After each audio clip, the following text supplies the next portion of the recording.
મધુરમ હોસ્પિટલમાં છે અને કોલંબિયા એક કંપની છે જીઆઈડીસીની અંદર, ત્યાં અમારો છોકરો ત્યાં કામ કરે છે 1 વર્ષથી અને કંપનીનો ચાલે છે.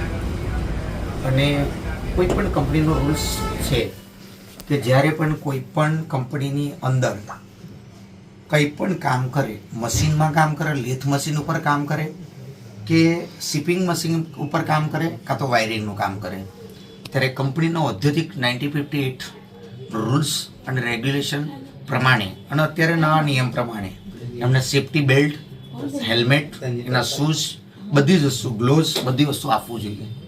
પરંતુ કદાચ સેફ્ટીના અભાવના કારણે આ વ્યક્તિને જ્યારે એમના માણસો દ્વારા કહેવામાં આવ્યું કે આપણે આ વાયર કાપવાનો છે અને કાપવા ગયા હેક્સો મશીનથી જ્યારે કાપ્યું ત્યારે એનું માપણી નથી થતી અને એ હેક્સો મશીનથી કાપતા એ વાયરને ત્યાં ટચ થયું અને ટચ થયું ત્યારે એ બ્લાસ્ટ થયો અને તમે ચહેરો અને આ બધી વસ્તુ જોઈ રહ્યા છે.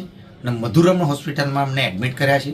જ્યારે એચઆરના હેડ બધા જ લોકો જોડે વાત કરીએ છીએ તો ખોખો જેવી રમત રમે છે એ અમને લોકોને અમે એક્સેપ્ટ નથી કરતા, કેમ કે એ લોકો જુઠ્ઠું બોલે છે કે તમારા જ માણસે કીધું કે મધુરમ હોસ્પિટલમાં લઈ જાઓ, પરંતુ મધુરમ હોસ્પિટલમાં મારા કોઈ રિલેટિવે, અમારા મામાના દીકરા છે, એમને કોઈ વ્યક્તિ એવું નથી કીધું કે આ હોસ્પિટલમાં લઈ જાઓ.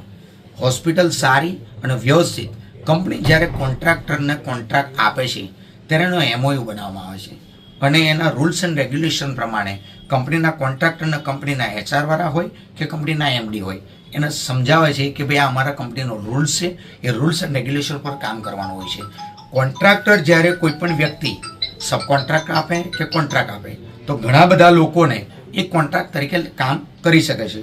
કોઈ પણ વસ્તુ પોતાનું પૂંજી ભરવા માટે કોઈ પણ વ્યક્તિ, અત્યારે ગવર્મેન્ટ નોકરી છે જ નહીં, કંપનીની અંદર પરમિટન પણ નથી થતા, તો એ લોકો પોતાની રોજી અને પોતાના મા બાપને સહકાર સાથ મળે અને પોતાની રોજી મેળવવા માટે જ્યારે કામ કરતા હોય અને એના માટે જે કંપનીનો રૂલ્સ હોય અને એ કંપની પોતે ગવર્મેન્ટના રૂલ્સ પ્રમાણે એનો નિયમનું પાલન ના કરતી હોય, એના માટે કોઈકનો બાળક, કોઈકનો પતિ અને કોઈકનો દીકરો આ રીતે ઘવાય છે અને એ કંપની એનું એ નથી લેતી કાળજી.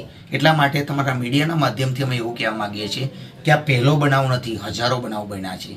જ્યારે પહેલો બનાવ બી પતરા પરથી પડી જવાના દંતેશ્વરના ભૈલાલભાઈનો છોકરો મહેશ મૃત્યુ થયો, હજુ પણ અમારી ઉપર કેસ ચાલે છે, હજુ પણ અમે તારીખો ભરીએ છીએ.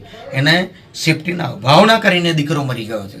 કંપની એને 1,60,000 રૂપિયાની એ કરી હતી, અત્યારે એ બધી વસ્તુ નથી કરતા. શું આને મૃત્યુની રાહ જુઓ છો તમે? આવા તો કેટલા દીકરાઓ કંપનીની અંદર કામ કરે છે. એટલે દુઃખની વાત એ છે કે ભાઈ આવી રીતે આ ના કરવું જોઈએ અને કંપનીની સેફ્ટી જે હોય એને કોઈ પણ કંપનીને હું કહેવા માગું છું, પ્રાઇવેટ લિમિટેડ હોય, લિમિટેડ હોય, એક્સપોર્ટ લિમિટેડ હોય, એનો રૂલ્સ અને રેગ્યુલેશન વાપરવો જોઈએ અને સેફ્ટીના જેટલા પણ વસ્તુ હોય એને આપવી જોઈએ. સેફ્ટીના અભાવના કારણે આ વ્યક્તિને જે વસ્તુની નુકસાન થયું છે એ કંપની ભરપાઈ કરે, નહીં કરે તો અમે લોકો બહુજન સમાજ પાર્ટીના, અમારી સાથે અમિતભાઈ, મનસુખભાઈ, મહેશભાઈ, બધા જ લોકો, સવિતાબેન, બધા લોકો અહીંયા ભેગા થયા છે. બહુજન સમાજ પાર્ટી દ્વારા અને એક આગેવાન તરીકે અમે કંપનીની અંદર બેસી જઈશું. એટલે કંપનીના કર્મચારીઓ હોય, એચઆર હોય કે કંપનીના એમડી હોય કે એને કોન્ટ્રાક્ટ આપ્યો કે સબ કોન્ટ્રાક્ટ, એને કહેવા માંગીએ છીએ કે તમે લોકોએ જે વસ્તુની અભાવના કારણે કોઈ દીકરાને આટલું નુકસાન થયું છે એ નુકસાન ના થાય એટલે માની જાઓ, જાણી જાઓ અને સમજી જાઓ. અને જે પણ હોય આ હોસ્પિટલની અંદરથી બીજી હોસ્પિટલમાં દાખલ કરો. આ છોકરો અમારો જેવો હતો એવો જ અમારો જોઈએ, ન તો તમારી ઉપર કાયદેસરની કાર્યવાહી કરવામાં આવશે. શું નામ છે ભાઈનું ને કંપનીનું નામ? એનું કોલંબિયા નામ છે કંપનીનું અને જીઆઈડીસીમાં આવી છે. તમારું આખું નામ શું છે? પ્રિતેશભાઈ ભોગીલાલ રોહિત. ધન્યાવી 333 જીઆઈડીસી કંપનીમાં આવેલી છે, એમાં કામ કરે છે. તમારું પરિચય? ભરતભાઈ રોહિત, વડોદરા શહેર, કાર્યકર્તા, બહુજન સમાજ પાર્ટી.